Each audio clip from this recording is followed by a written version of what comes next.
नहीं दिख रहा। जी अस्सलाम वालेकुम।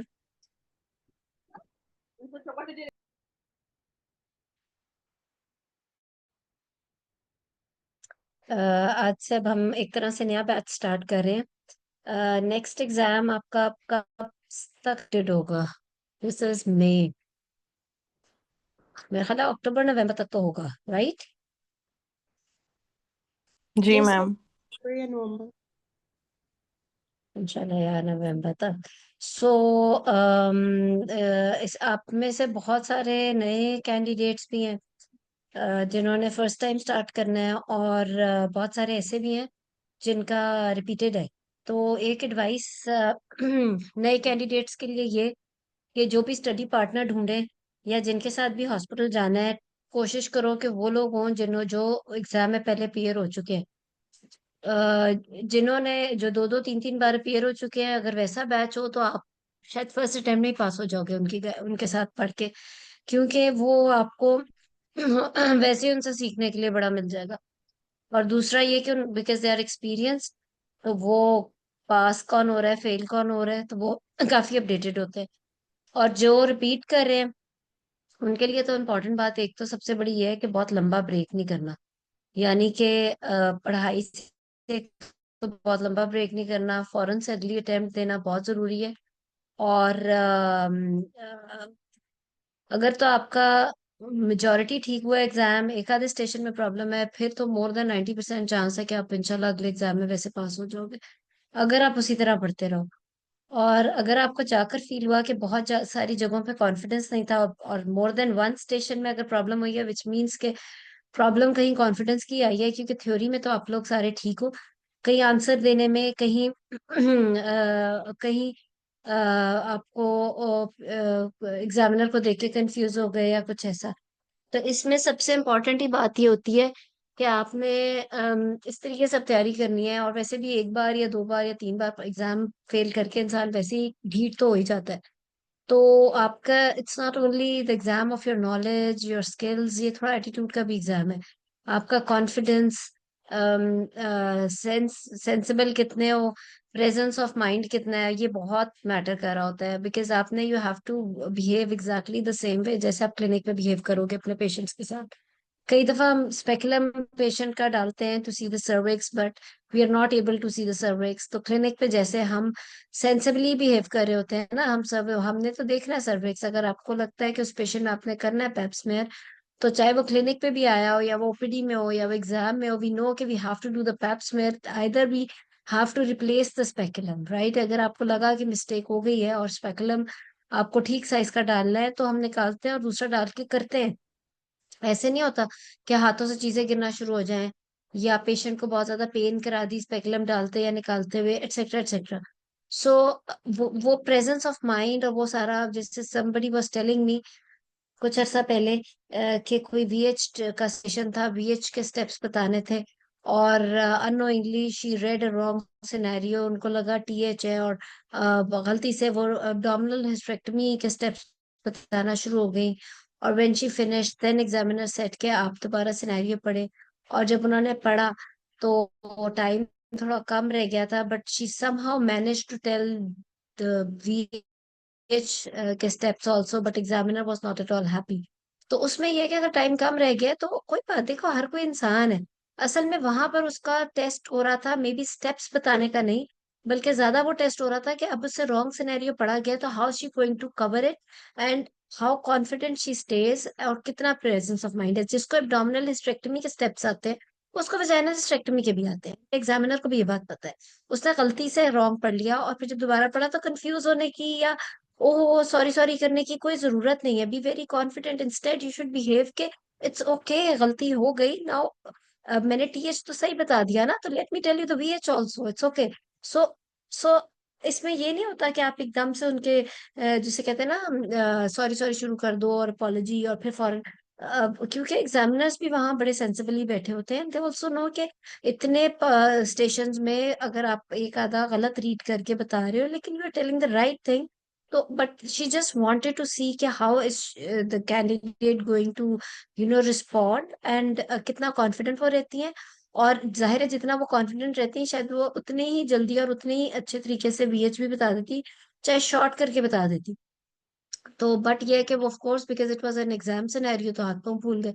तो और फिर अगला भी स्टेशन इफेक्ट होना शुरू हो गया कि ये तो मेरा आसान वाला स्टेशन था जो मैं गलत कर रही हूँ। सो द थिंग इज क्या, वहां पर हमेशा एक बात याद रखनी है, जो कि हमारा एफसीपीएस का एग्जाम थोड़ा सा डिफरेंट है फ्रॉम एमआरसीओजी एग्जाम। एमआरसीओजी के अंदर it's more about theory, it's more about black and white जिसको कहते हैं, कि जो है वो बोल है वहां पे आपने, और अगर वो नहीं बोला तो शायद उसके बाद आप कंफ्यूज हो जाओ, तो बनता भी है। लेकिन जो हमारा एग्जाम है ना, it's about your attitude, how confident you remain. इतना सेंसिबली आप उस पेशेंट को लेके जा रहे हो, उस पेशेंट को किताबी तरीके से नहीं लेके जा रहे, बल्कि आप उस पेशेंट को अपने उससे लेके जा रहे हो। You are treating the patient not the disease. ये एक बड़ी इंटरेस्टिंग स्टेटमेंट है। This is exactly what is required in our exam FCPS का, कि आपने उस पेशेंट को ट्रीट करना है, शायद उसकी डिजीज को ट्रीट नहीं करना, आपने ये देखना है।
हाँ जी, सॉरी, मेरा एकदम से ना इंटरनेट असल में डिस्कनेक्ट हो गया था।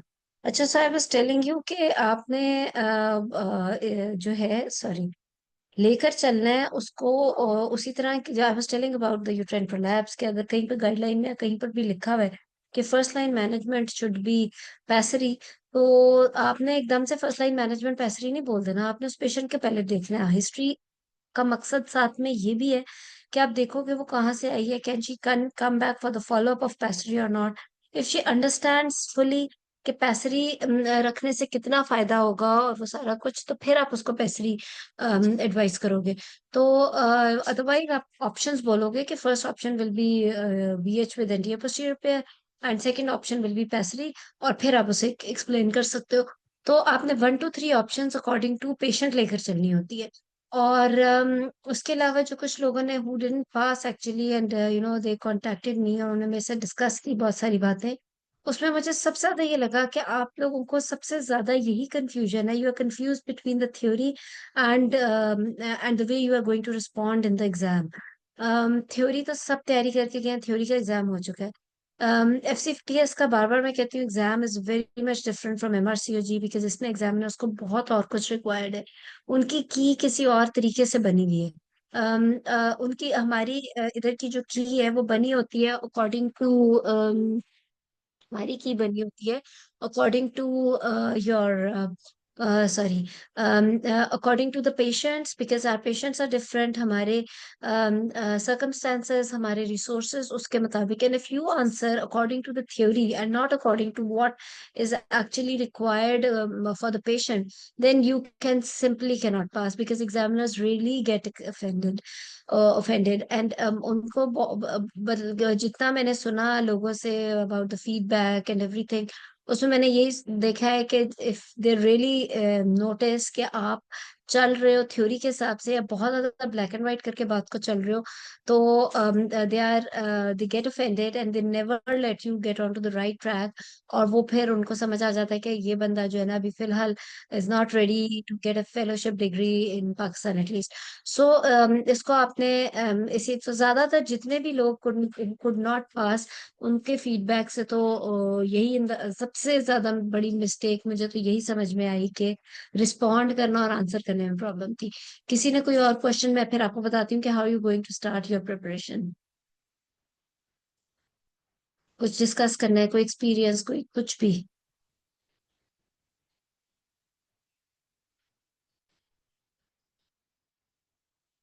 ओके। सो अब आप लोगों ने तैयारी कैसे शुरू करनी है? देखो अभी टाइम काफी है, दिस इज मे, 5 महीने हैं ऑलमोस्ट। शायद आप लोगों में से कोई अभी रिटर्न के लिए भी होगा, रिटर्न वाले लोग हैं उनको तो मैं कहूंगी कि कम्प्लीटली रिटर्न की तैयारी करें। वैसे वेरी फ्रैंकली रिटर्न के लिए भी ये क्लासेस बहुत फायदा देती हैं। एक तो आप शुरू से होते हो क्लासेस के साथ कनेक्टेड, आपका साथ साथ वाइवा भी तैयार हो रहा होता है, बहुत सारे एमसीक्यूज, आपको प्रैक्टिकल भी आ जाते हैं और आपको उसमें बेस्ट चॉइस को सिलेक्ट करना आसान हो जाता है। सो अगर आप घंटा हफ्ते में निकाल के if you keep on attending the classes even if you are preparing for written exam, तो आपको फायदा हो सकता है। लेकिन जो तो करे वाइवे की तैयारी, उसमें मैं तो ये कहूंगी कि अभी 3 महीने तक अगर आप अपने घर में भी तैयारी करो तो कोई हर्ज नहीं है। घर में कैसे तैयारी करनी है? You have to keep on revising your theory. Theory के बगैर आपका कोई गुजारा नहीं है, because there are many theoretical questions also that may come in exam। और वो जो theoretical questions हैं उसके अंदर आपका आ जाता है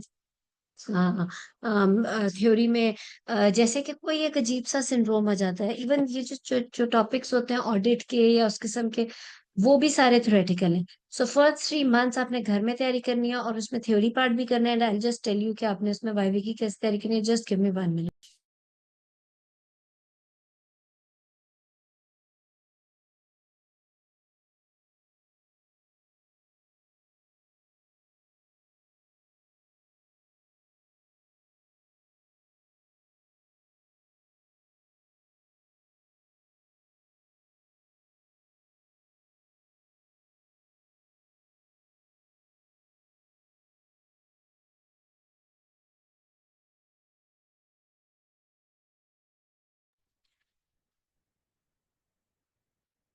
Excuse me।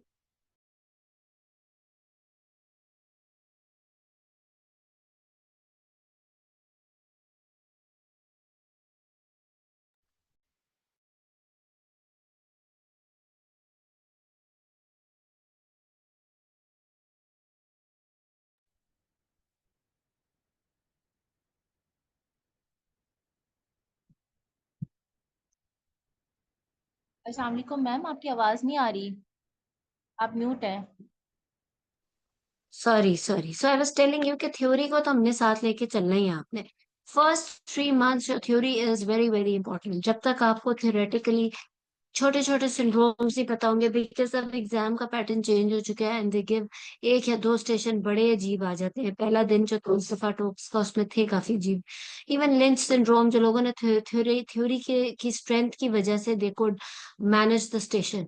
और इसी तरह जेनेटिक कुछ आता है, कुछ ऑडिट आता है, एक्सेट्रा एक्सेट्रा। तो आपको थ्योरी को तो साथ रखना है फॉर फर्स्ट 3 मंथ स्पेशली। लेकिन उसके साथ और क्या करना है, आपने अपनी एक लिस्ट बनानी है टॉपिक्स की। You will find many books जिसके अंदर सारे लिस्टें दी हुई हैं पार्ट 2 की, बड़ी अच्छी अच्छी बात है, एक से बढ़ के एक अच्छी किताबें। आप एक ले लो कोई सी भी, और उसमें आप लिस्ट ले लो, 15-20 टॉपिक्स आपके निकल आते हैं ऑप्स के, 15-20 गायनी के, but they are not actually 15-20 topics, क्योंकि वी नो के एवरी अदर पेशेंट। मैं कोई पिछले एटलीस्ट मुझे 10 साल हो गए क्लासेस लेते हुए माशाल्लाह से, 2015 से। सो लोग केसेस प्रेजेंट करते हैं, या हर दफा मैं उनको केस देती हूँ, और इंटरेस्टिंगली हर दफा हम एक नई डिस्कशन करते हैं। आप मेरी अभी क्लासेस भी जितनी भी यूट्यूब पे हैं, you'll find out कि सेम टॉपिक की डिफरेंट एस्पेक्ट से डिस्कशन हुई है। तो पेशेंट्स तो unlimited, scenarios unlimited, but basic topic शायद 15-15 या 20-20 ही होंगे। ठीक है, तो वो आपने उसके हिसाब से ही करना है। सॉरी, एक minute, just give me one.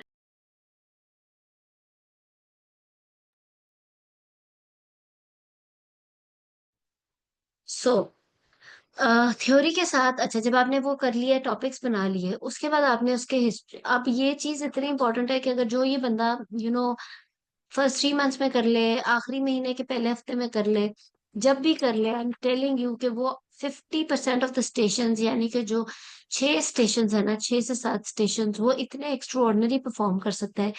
Because उन्हीं स्टेशंस में फैसला हो रहा था frankly.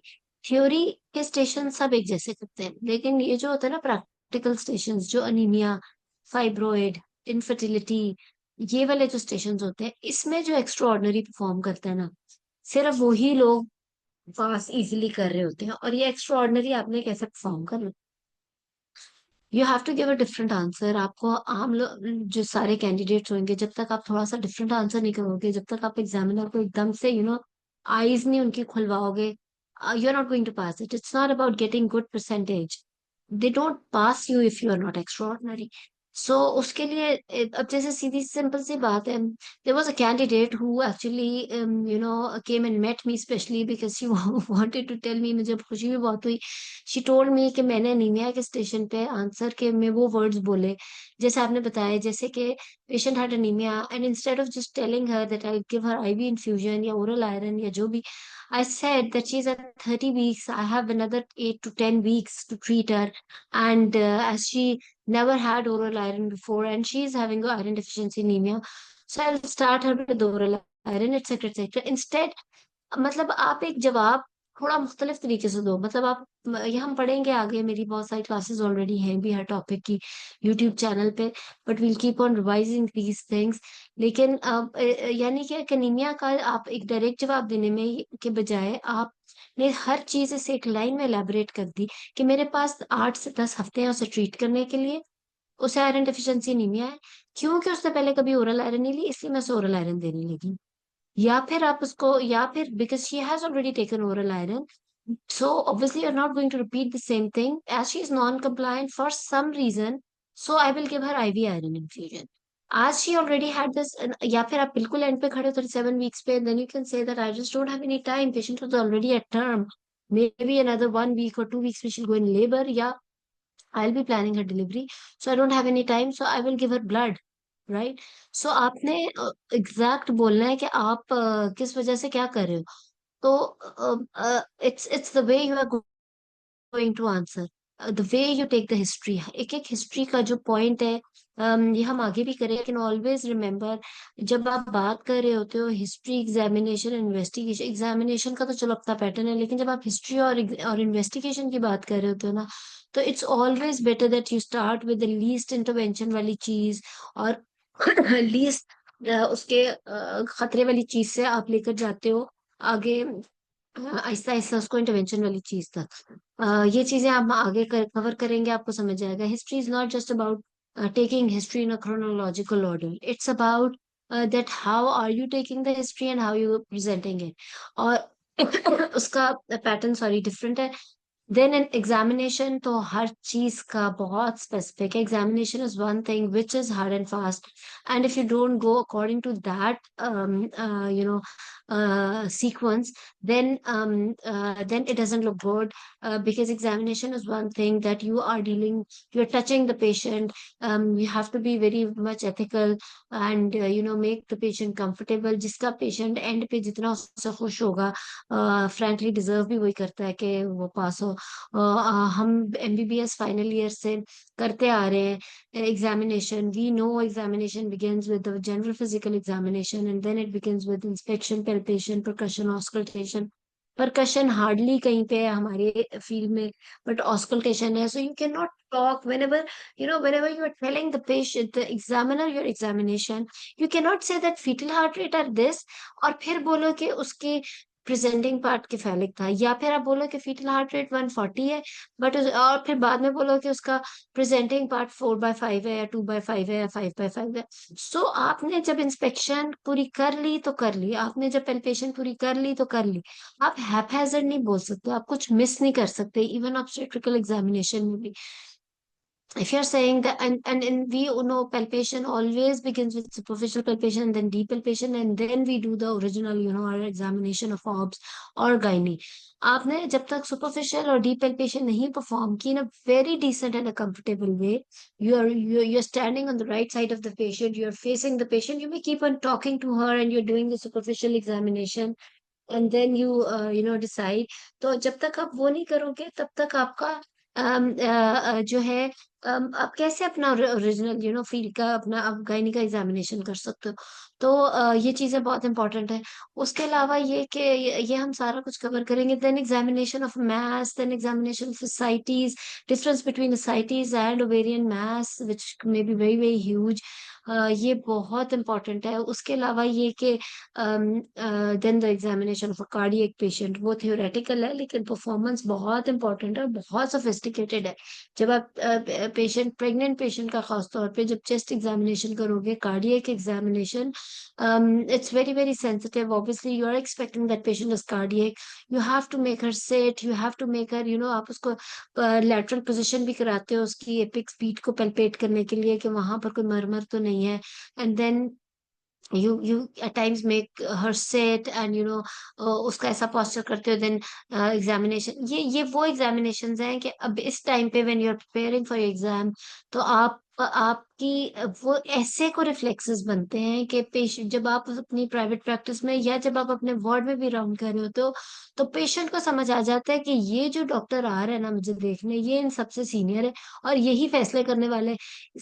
Even when you are जब हमें हमारी फील्ड में और हमारे एग्जाम का पार्ट बना दिया गया कि हमने रेस्पिरेटरी सिस्टम का या लंग को ऑस्कल्टेट भी करना है as a part of a general physical examination, then you need to know the correct way to examine her. I have seen doctors examining, doing the lung auscultation by just making patient to sit and do वो 3-4 zones में कर लेते हैं कि चलो breathe in breathe out. No, you have to make her sit, थोड़ा सा आगे को वो बेंड करे और यहाँ उसने हाथ रखा हो, and then you do it. उससे आपका अपना एग्जामिनेशन भी ठीक हो रहा है और पेशेंट को भी पता है कि ये दिस वाज द राइट वे। शायद मुझे जिससे पहले 6 लोग देख के गए हैं, वो तो शायद ट्रेनी थे, now this is the person who is doing the right examination. बेशक, बिकॉज हमारे अगर एग्जाम का वो चीज पार्ट है तो वो हमें सारी जिंदगी हमारी प्रैक्टिस में काम आने वाली है। Always remember that general physical examination में हर हर चीज इंपॉर्टेंट है। और उसकी इम्पोर्टेंस है क्यों? उसकी इसलिए इम्पोर्टेंस है ताकि हम वो चीज पिक करें, और इफ वी फील लाइक, तो हम उस फील्ड से स्पेसिफिक डॉक्टर को इन्वॉल्व करें। अगर एग्जामिनेशन में if you think that there is a murmur और there is an added sound, you don't need to know, because we are not a cardiologist. We don't need to know कि उसको कौन सा heart block है, या उसका mitral valve blocked है या क्या है, या उसका पैन सिस्टोलिक मर्मर है या उसका मिड डायस्टोलिक murmur है। We just need to know that there is an added sound. There was a murmur which may be mid diastolic, which means that she needs further cardiac evaluation by a cardiologist. Her patient को तो नहीं हम उठा के cardiologist के पास भेजेंगे ना, जिसका हमें लगेगा हम भेजेंगे। और वो तब लगेगा जब हिस्ट्री एग्जामिनेशन पे हमें लगेगा कि नो कार्डियोलॉजिस्ट बी इन्वॉल्व, या हमें लगेगा कि कोई specific cardiac investigation should also be done in her. Her patient में तो नहीं ना हम उसके सीरम इलेक्ट्रोलाइट्स या ईसीजी ऐसी चीजें करा लेंगे, तो उसको उसके अकॉर्डिंगली फिर डिसाइड किया करना होता है। So that is why these examinations are part of our examinations. And if you're not doing it in a very correct way in exam, then the examiner gets to know that she cannot be the one who is doing around, and the patient should identify that she is the one who is here to do the round. So it's not your status or it's not your age which actually makes patient know that she is the right person who is going to decide for me or who is going to pick up the right finding in me, but it's your attitude, it's the way you approach the patient. मैंने आपसे कहा कि आपके examination के and पे जितना comfortable patient नजर आएगा, उसका एक्सप्रेशन, वो एक बहुत इंपॉर्टेंट बात है कि आपका एग्जामिनर उसके मुताबिक आपको डिसाइड करेगा। पेशेंट का एक सेटिस्फाइंग एक्सप्रेशन एग्जाम सिनेरियो में होते हुए when so many other candidates have done examination on that patient, और उसे इतने सवाल पूछ के गए हैं, या 8 तो कैंडिडेट्स आपसे पहले उसकी काउंसलिंग करके चले गए हैं, तो उसका एक्सप्रेशन तभी कंफर्टेबल आएगा जब वो जेन्युइनली कंफर्टेबल होगी patient.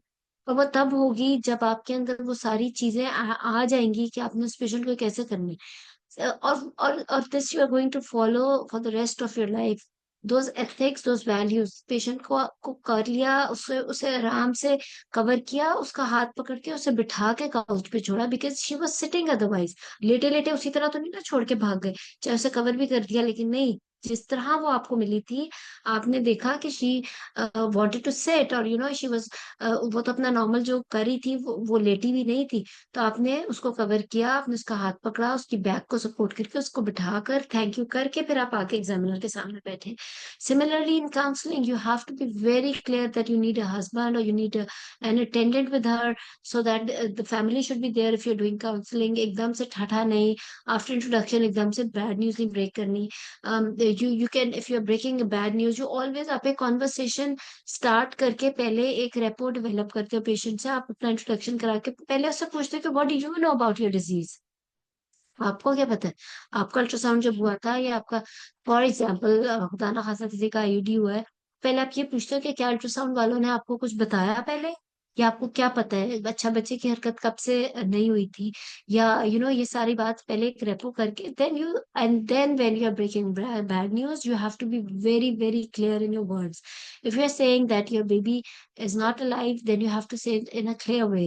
You don't say that ultrasound वालों को हार्ट बीट नहीं मिली, आप कहोगे कि आपके बच्चे की धड़कन खत्म हो चुकी है, baby is dead inside, right. ताकि उसको कोई एम्बिग्विटी ना रहे, कोई फॉल्स होप ना रहे पेशेंट को। अगर किसी की हिस्टोपैथोलॉजी की रिपोर्ट आपके सामने रखी है and it's about malignancy, it's clear that she is a case of cancer, तो ये लफ्ज बोले उसके सामने कि इस रिपोर्ट पे कैंसर आया हुआ है, और फिर आप फर्दर बताना शुरू करें कि अब हमने क्या करना है, राइट। सो ये कुछ चीजें, अगर किसी ने कुछ और फीडबैक या कोई क्वेश्चन या कुछ करना है, तो you can always speak up, और आप बताओ कि कोई एक्सपीरियंस हो या कुछ भी तो बताइए। सिमिलरली अगर कोई खुदा ना खासा कोई कॉम्प्लिकेशन हो गई है, या आपके डिपार्टमेंट में कोई मॉनिटरिंग की मिसमैनेजमेंट हो गई है या कुछ, you have to listen to the patient, you have to be a good listener in counseling also. Then you have to confess, सबसे पहले confess, you have to tell the patient कि what action is going to be taken place, and then अब जो हो गया उससे आगे क्या मैनेज करना है, ठीक है। तो वो आए बाय चाहे नहीं, पहले उसकी पूरी बात सुनो, फिर कन्फेस करो, उसके बाद उसे बताओ कि अब क्या होने वाला है, और फिर आगे ट्रीटमेंट। तो इवेंचुअली ये छोटी बातें करके आपने घूम फिर के दोबारा अपनी फील्ड पे आना है, अपनी मेडिकल चीजों पे आना है, और you have to speak up the incidences. अगर कोई बैड न्यूज है, कोई काउंसलिंग में जितने आप इंसिडेंसेस यूज करते हो, उतना ही पता चलता है कि आप एविडेंस बेस्ड बात कर रहे हो। उतना ही पेशेंट ज्यादा रिलेट कर सकता है कि अच्छा ये कह रहे हैं कि 1000 में से एक का फेलियर रेट है आईयूसीडी के साथ प्रेगनेंसी का, एटसेट्रा एटसेट्रा, और अगर आप काउंसलिंग कर रहे हो तो अगर आप 0.1% की जगह यूं बोल दो कि 1000 में से एक या इतने में से एक, इस तरह की तैयारी तो this will make you different from other candidates. और मैंने आपको कहा कि इस एग्जाम में जो बहुत ज्यादा एक्स्ट्रा बोलेगा, एक्स्ट्रा ऑर्डिनरी बोलेगा, वो पास होगा। It's not about getting 80% or a distinction or anything. It's about passing the exam, and you will pass only if you perform like more than 70%। फिर कहीं जाकर आप पास होते हो।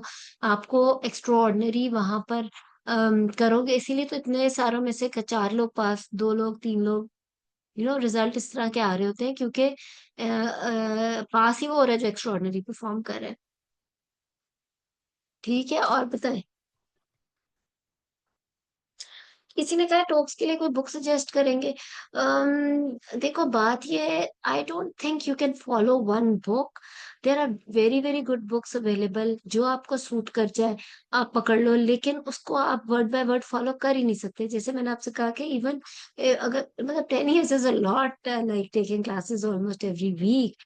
और फिर भी मैं कहती हूँ कि हर दफा जब हम केस करते हैं तो इट्स अ डिफरेंट सिनेरियो, इसीलिए आप जितनी भी तैयारी कर जाओगे, when you going in the exam, in every station you will find out that it's a different discussion. So आप को एक अपने तैयारी अपने हिसाब से करनी है। और मैंने आपसे कहा कि you make a list of topics, उसमें आप अपनी हिस्ट्री करोगे, examination, investigations, and then the management plan. So ये आप पूरा करके आप बुक्स ले लो, उससे कर लो पूरी। लेकिन मुझे ऐसा लगता है कि हर कोई अपना खुद ही कर सकता है तो हो जाता है। और वी कैन ऑलवेज डिस्कस कि हम केसेस भी करेंगे। हर दफा में आप कर सकते हो, मुझे भेजते रहो टॉपिक्स अगर कोई स्पेसिफिक करने हैं। ये भी हो सकता है कि हम हिस्ट्री से स्टार्ट कर लें कि सारे टॉपिक्स की पहली 1-2 क्लासेस रख लें कि हिस्ट्री के सबके पॉइंट्स किस तरह कवर करने हैं। फिर हम एग्जामिनेशंस के इनिशियली कर लें, then investigations, and then we can go to the management, and then we can start off with the cases. Because अभी हमारे पास काफी महीने पड़े हुए हैं। तो जिस तरह आपको चाहिए, आप you can speak up and give me an idea कि जो हम एवरी संडे क्लास करेंगे मेरे साथ, उसमें आपको डायरेक्ट टॉपिक डिस्कशन चाहिए, या आपको चाहिए कि पहले हम सारे टॉपिक्स की हिस्ट्री की बात कर लें कि एक एक टॉपिक के हिस्ट्री के एग्जैक्ट पॉइंट्स क्या हैं। और फिर जी तायरा ने कुछ कहा है। मुझे समझ ही नहीं आता है आपने क्या लिखा है चैट में। सॉरी, आप हैंड रेस करो और प्लीज बोल लो। कि बाकी लोग भी पढ़ लें, अगर किसी को समझ आ रहा है तो बता दें। I don't understand what she से। सो मुझे आप बताओ कि क्या कह रहे हो, व्हाट डू यू अस्सलाम वांट। वालेकुम मैम। जी अस्सलाम जुहा, वालेकुम। अस्सलाम जी मैम, वालेकुम। सर कैसी हैं आप? मैं ठीक हूँ, आपका क्या हाल है। मैं ठीक, अल्लाह का शुक्र। मैम एक क्वेश्चन है मेरा। हम्म।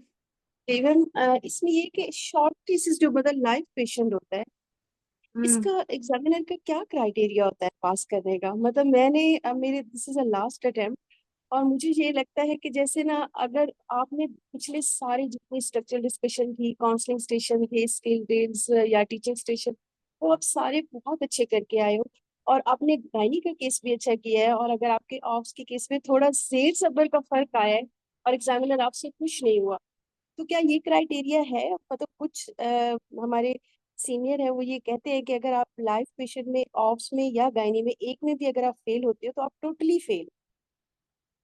और I hmm. Am stuck on 59 and 58। Oh, okay. अच्छा जी। देखो, एक बात बड़ी इंपॉर्टेंट, तो I am glad you spoke up, और जितने अपने मसले लेके आओगे उतने ही फायदा होगा। देखो आपका बड़ा ना टिपिकल सिनेरियो, वेरी फ्रेंकली। लोग फेल होते हैं 58-59 पे। एक सबसे इम्पोर्टेंट आपके लिए टिप कि आप बिल्कुल बॉर्डर लाइन फेल हुए हैं, आई एम टेलिंग यू, आपने अपने हार्ड वर्क को खत्म नहीं करना। You will keep on moving इंशाल्लाह, और आप अगला तो पास कर जाओगे, बिकॉज बिल्कुल बॉर्डर लाइन पे फेल हुआ। दूसरी इम्पोर्टेंट बात ये कि जो होता है ना, जैसे बहुत सारे लोग कहते हैं, जैसे आप ये भी कह रहे हो कि फॉर एग्जाम्पल 58 या 59 पे हुए, या 55 पे भी हुए, मैं तो 55 को भी बॉर्डर लाइन कहूंगी। तो एक भी बात याद रखें, ये जो पास फेल होता है ना, 60 से ऊपर वाला और 60 से नीचे वाला, चाहे वो 59 हो, 59.5 भी हो, इसमें फर्क जमीन और आसमान के। जैसे कि पास और फेल में जमीन आसमान का फर्क है, कैंडिडेट में भी जमीन और आसमान का फर्क है। आई am telling you, because when you are marked, when your result is done, I have been to the examination centers, मैं वहां पे गई भी हूँ, I was an observer also, मैंने ये देखा है कि मैं लाहौर में मैंने किया, तो आई हैव सीन के रिजल्ट ऐसे ही नहीं बन जाता किसी कैंडिडेट के साथ।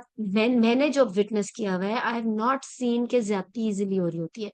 हमारा मैंने जो देखा था फ्रैंकली वो देखा हुआ है कि अ, अगर एक आधा ऐसा कैंडिडेट निकल भी आता है जिसमें किसी कैंडिडेट ने बहुत अच्छे स्कोर किया हुआ है, और किसी एक स्टेशन में, या फॉर एग्जांपल उसको बहुत बुरे मार्क्स दिए या उसे बिल्कुल फेल किया गया, तो that examiner is called back, ठीक है ना, उससे एक्सप्लेनेशन ली जाती है, जस्ट टू फाइंड आउट कि देयर वाज अ ग्रज और नो ग्रज, कुछ पर्सनल इंटरेस्ट या वो तो नहीं हो गया on the side, on the examiner side also.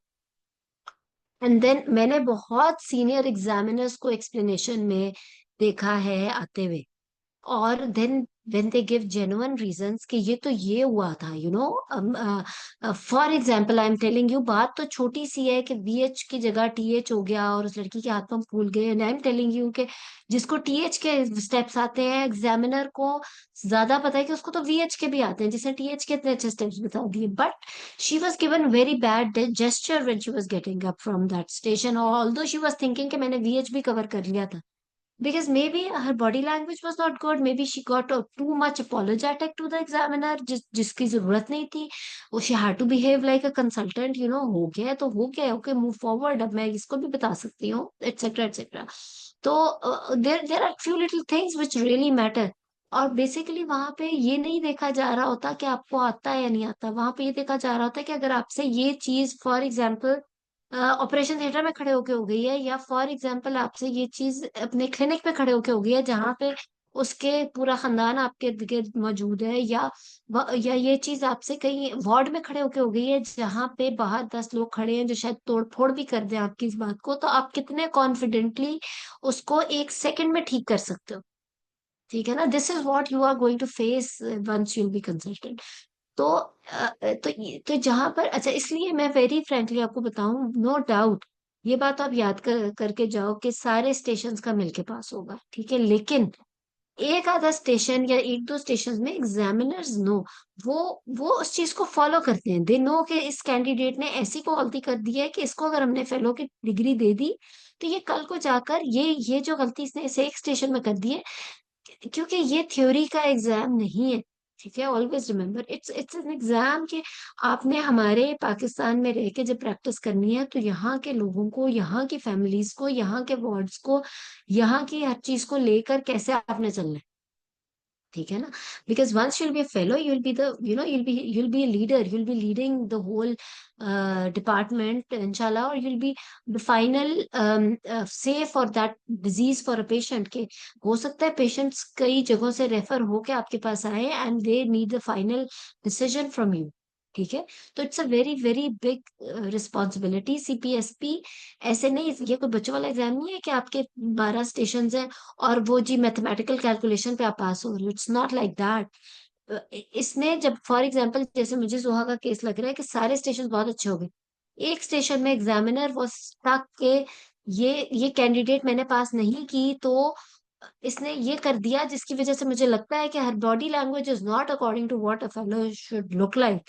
तो उसका सारा जब रिजल्ट निकाला जिसमें उनकी एक की बनी होती है, नॉलेज स्किल एटीट्यूड को लेके पूरे टेबल्स बने होते हैं, फिर उन पूरे टेबल्स को लेकर एक समरी तैयार हुई, उसमें उन्हें लगा कि नॉलेज अच्छी थी, स्किल्स भी अच्छे थे, लेकिन एटीट्यूड में हर जगह बॉर्डर लाइन मार्क्स आए हुए।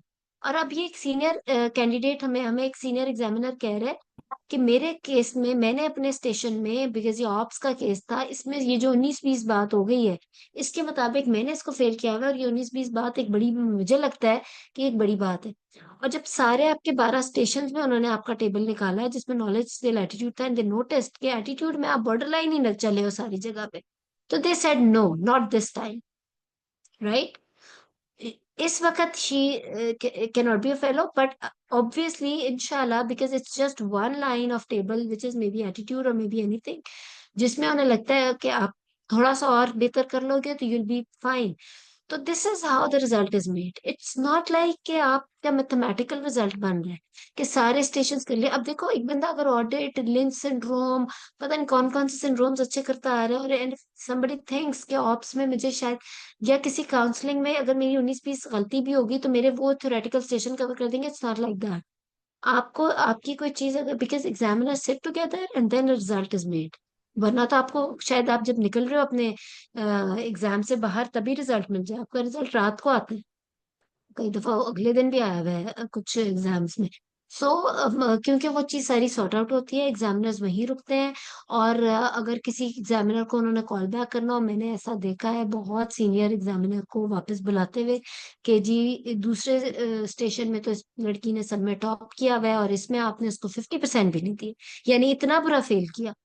तो फिर मतलब इट्स ऑलवेज एकदम से रिजल्ट नहीं दिया जाता, ये एक म्यूचुअल बकायदा बनता है, because it's a very big responsibility जो सीपीएसपी के पास है, और वो ऐसे नहीं इतने आराम से होता। तो एक चीज हमेशा याद रखो कि जब 59 है, दिस डज नॉट मीन कि अगर आपके लक से आ गया या किसी चीज से आ गया। अगर आप 59 पे फेल हो रहे हो तो ये जमीन और आसमान का फर्क है इस रिजल्ट में। somebody who is getting 60 is a different, उतना डिफरेंट है जैसे जमीन और आसमान डिफरेंट है। और इनशाला, लेकिन एक चीज याद रखो कि अगर आपका 59 है एंड यू नो कि मेरे सारे स्टेशन बहुत अच्छे हो गए, तो शायद एक स्टेशन में वो फर्क था, तो वो वाला स्टेशन के बाद उन्होंने सारे स्टेशन निकाल कर उसका एक देखा कि एक चीज में ये कहीं आ रहे हैं जिसकी वजह से ये फेलो का मसला ना बन जाए। तो बट अगेन, एक बात, मैं एक बात और बताऊं which I think is really true, कि आपका एक दिन भी क्लिक करता है। जिस दिन थोड़ा अल्लाह भी साथ हो, you start behaving very confidently. आपको थ्योरी तो खैर आप सबको आती ही होती है, आपके स्किल्स भी अच्छे होना शुरू हो जाते हैं उस दिन। आपको हर चीज ऐसे आपको लग रहा हो, तो yes, you need to wait for that day also. लेकिन वो डे तब आता है जब आप हर चीज को बहुत ज्यादा ठीक तरीके से प्रैक्टिस करके गए हो, और आपको हर चीज को वहां पे संभाल लेना आता हो, क्योंकि 12 स्टेशन में जरूरी नहीं हर बंदा 100% करता जाए। कहीं ना कहीं ब्लंडर जरूर होता है, और बेसिकली बात यह है कि उस ब्लंडर को लेके आप कैसे चलते हो वो बहुत मैटर करता है। और सो मुझे ऐसा लगता है कि अगर 59 है तो आपका थोड़ा थोड़ा ही इम्प्रूवमेंट होनी है, और इंशाल्लाह नेक्स्ट टाइम। लेकिन अगर जो लोग ब्रेक दे देते हैं ना, या जो लोग डिसहार्ट होके बैठ जाते हैं, मसला देखा है जिनकी थर्ड अटेम्प्ट भी खुदा ना खासा फेल हो जाती है। अब जिनकी थर्ड अटेम्प्ट फेल हो जाती है, उनको रिटर्न दोबारा देना होता है, वो उन्हें लगता है पता नहीं क्या हमारे ऊपर आसमान गिर गया। उन लोगों का रिटर्न सबसे पहले पास होता है, और वो रिटर्न के साथ ही उस अटेम्प्ट में वाइवे में पास हो जाते हैं, अगर वो मेहनत करते रहे। ये बात याद रखो। उसकी वजह ये है क्योंकि वो थ्योरी दोबारा इतनी अच्छी तरह पढ़ लेते हैं कि फिर वो वाइवे के वक्त, और वो इतने बुरी तरह ढीठ हो चुके होते हैं ना कि उनका दिल करता है कि वो एग्जाम में जाए और हर एग्जामिनर का मुंह तोड़ दें, जिसने इतनी मुसीबत डाल छोड़ी है उनकी जिंदगी में कि अब चौथी अटेम्प्ट देनी पड़ गई है। You need to be very very confident in the right way. वो जिसे कहते हैं ना, जिस दिन एग्जामिनर्स आपको छोटे छोटे लगेंगे और आपको लगेगा आप ठीक हो, उस दिन आप पास हो जाओगे। सो इंशाल्लाह, just need to be confident. आपको आंखों में आंखें डाल के बात करनी एग्जामिनर के, बहुत ज्यादा अपॉलोजेटिक या बहुत ज्यादा नीचे लगने की जरूरत होती नहीं है, वहां पे वो मैम ये चीज एग्जामिनर बुरा छोटे, समझते हैं। जी जी। एग्जामिनर छोटे नहीं लगते ना, मेरे को बहुत डर लगता है जिस एग्जामिनर दिन से। लगेंगे आपको, इंशाल्लाह नहीं लगना, लगेंगे ना, लगाना पड़ेगा। आप अपनी तैयारी करो, कुछ मेक अ एग्जामिनर ग्रुप जो है ना वो बहुत कॉन्फिडेंटली। ज्यादा। वो बिल्कुल ज्यादा नहीं है। एक चीज मैं आपको बताऊं, आप उनसे बिल्कुल आप याद रखो, and they also know and they also give you that regard कि आप आज पास हो रहे हो तो अगले दिन आप भी वही हो जो वो हैं। You are also consultant, you will also be dealing the patient in the same way they are dealing in the clinics. Even वो कहते हैं आज आप डेस्क के उस तरफ हो, कल कल ही जब रिजल्ट आ जाएगा आप डेस्क के इस तरफ बैठे होगे। सो द थिंग इज कि इस चीज को जब आप एक्सेप्ट करोगे कि और आप एक बात सच्ची बताऊं, आपकी थ्योरी उनसे ज्यादा स्ट्रांग है। हाँ, they are more experienced, they can pick in एक सेकंड में वो पिक कर सकते हैं कि आपका आप कंफ्यूज हो गए हो, या आपको इस तरीके से नहीं बिहेव करना, etcetera etcetera, because they are so experienced in their practice and अपने एग्जाम लेने में they are so experienced. But theoretically they are, आप ज्यादा स्ट्रांग हो। क्योंकि आप ज्यादा चीजें पढ़ रहे हो या आप ज्यादा इन हो इस चीज में, तो आप इस चीज को अपना स्ट्रेंथ बना सकते हो। और जिस दिन को वो स्ट्रेंथ आ गई और आपको उस चीज को, लेकिन जाहिर है गलत चीज पे तो कॉन्फिडेंट होने से बाहर जाओगे, लेकिन ठीक चीज पे आपको पता है कि मैं ठीक हूँ, उस दिन आप आंखों में आंखें डाल के उससे बात करोगे एग्जामिनर से। और वही दिन होगा जिस दिन पास होंगे इंशाल्लाह। मैडम और एमसीपीएस मैम के लिए भी कुछ बताएं, कुछ टिप्स बताएं, क्योंकि अभी हमारा एमसीपीएस का तो पेपर यही होने वाला है। एग्जाम है, एमसीपीएस की भी यही टिप्स हैं एग्जैक्टली exactly। क्योंकि आप लोगों ने उसी तरीके से अपने अंदर कॉन्फिडेंस रखना है, क्लिनिकल प्रैक्टिस को बढ़ाना है। एमसीपीएस का कब एग्जाम? मैडम 25 जून के बाद है। 25 जून, हाँ वो तो थोड़ा सा करीब है। उसमें अब मैं तो ये कहूंगी कि अब आखिरी महीना चल रहा है, you can not sit at home, you just need to make a group, go to the hospital. Patients देखो, मैंने आपको यही कहा कि हर हर पेशेंट दूसरे से फर्क, हर चीज तो you just need to see the patients और डिस्कशंस। एक बंदा एग्जामिनर बन जाए, एक बंदा परफॉर्म करे टाइम रख के, और फिर एक दूसरे के साथ डिस्कस करो उसका हर एस्पेक्ट। और मजा तब आएगा जब वही डिस्कशन आप एग्जाम में कर रहे होगे, जब एग्जामिनर आपसे मैनेजमेंट पूछेगा या इन्वेस्टिगेशन या कोई चीज, तो आप क्योंकि वो चीजें बोल चुके होगे अपने फ्रेंड्स के साथ, तो आप उसको और भी ज्यादा अच्छी तरह बोल सकोगे। तो अब तो आखिरी जो महीना है you have to spend in the hospital. और एमसीपीएस के बाद एफसीपीएस की भी शुरू कर देना तैयारी इंशाल्लाह। मैम एक और थैंक यू क्वेश्चन है मैडम। मेरा। जी वेलकम जी जहा। जी जी। मैम जैसे आपने ये बात की है ना कि आपने एकदम से जो है ना वो सॉरी सॉरी नहीं कहना और सॉरी मैडम सॉरी हाँ, और बिल्कुल कंफ्यूज हो जाना है। चीजें गिरना मैडम शुरू हो जाती हैं जैसे पता मैं नहीं वो हर क्या है। स्टेशन पे, जी स्टेशन पे मतलब अब जैसे मेरा एक स्ट्रक्चरल डिस्कशन थी प्लेसेंटा प्रीविया था और वो इनक्रीटा परक्रीटा तक मैम मुझे लेके गई। एंड पे मैं सारा बताती गई, बस मेरे मुंह से निकलने वाला था कि मैं जनरल सर्जन और यूरोलॉजिस्ट को इन्वॉल्व करूंगी, तो वहां पे वो थोड़ी सी मतलब हाइपर हुई कि खुद करती जा रही हो और तुमने जो है ना किसी को इन्वॉल्व नहीं किया। तो मैंने आगे से कोई सॉरी की ना ढेर लगा दिया। और मुझे वहां पे पता चल गया था कि इस स्टेशन पे सब कुछ मैंने सही बताया, ये सिर्फ मतलब सबसे अहम पॉइंट था। आपने सेफ रहना है, आपने अपनी जिंदगी में भी सेफ रहना है और आपने अपने एग्जाम में भी सेफ रहना है। मल्टी डिसिप्लिनरी टीम तो प्लेसेंटा क्रीटा इनक्रीटा में तो, without a multi disciplinary team the patient will die. आपको इंटेंसिव केयर वाले चाहिए, आपको क्रिटिकल केयर लेवल बेहतर चाहिए, आपको ब्लड बैंक चाहिए। ये जो क्लिनिकल केयर बंडल है पीपीएच का, this bundle, it's not about treatment, it's not about the surgery, it's not about arranging blood, it's the bundle that you need to talk। ये तो है ही सिर्फ ये। जी मैम वही मैं कह रही हूँ ना कि सारा बता दिया, बस मेरे मुंह से निकलने लगा था ना, तो मैंने जब उनको बहुत ज्यादा सॉरी किया ना बताना तो बाद में था, पहले स्पीड बंडल की से, बात करनी थी। हाँ जी, तो वो दो सॉरी तीन तो ही चीजें लगा हैं कहने ऑब्स की। में, एक सेप्सिस है, एक ये पीपीए, ये दो तीन चीजें हैं जिसमें आप स्टार्ट ही बंडल से बात करते हो, केयर बंडल। जी ठीक जी। है, आप मैनेजमेंट बाद में, पहले मल्टी डिसिप्लिनरी टीम से ज्यादा वर्ड ये गाइडलाइन में यूज हुआ हुआ है केयर बंडल का। ये वर्ड्स यूज करने हैं आपको, ये कीज बनानी है, ये you have to be different. अगर आप सिंपली मल्टी डिसिप्लिनरी टीम बोलते तो शायद पास होते, शायद। मैंने आपसे कहा कि आपको हर स्टेशन पे एक्स्ट्रा ऑर्डिनरी बोलना है, क्यों? क्योंकि अगर एक एग्जामिनर किसी स्टेशन पे कहे कि ये लड़की जो थी ये तो पास हो ही नहीं सकती, और जब आपका ओवरऑल सारे स्टेशन का रिजल्ट निकल के स्टडी हो कि जी हम देखें नॉलेज स्किल एटीट्यूड हर चीज में इसकी की क्या बता रही है, तो आपने इतना एक्स्ट्रा ऑर्डिनरी हर बाकी जगहों पे बोला हो कि अगर एक स्टेशन पे कोई 19-20 भी हो गया है तो बाकी स्टेशन वाले कहें कि ये तो एक्स्ट्रा ऑर्डिनरी लड़की है, तो वो चीज इग्नोर हो जाए। तो वो तब होगा जब आप छोटी छोटी चीजें की अपने स्टेशन, अपने ये गाइडलाइंस में उन की वर्ड्स को पिक करो जो वहां पर बोलना है।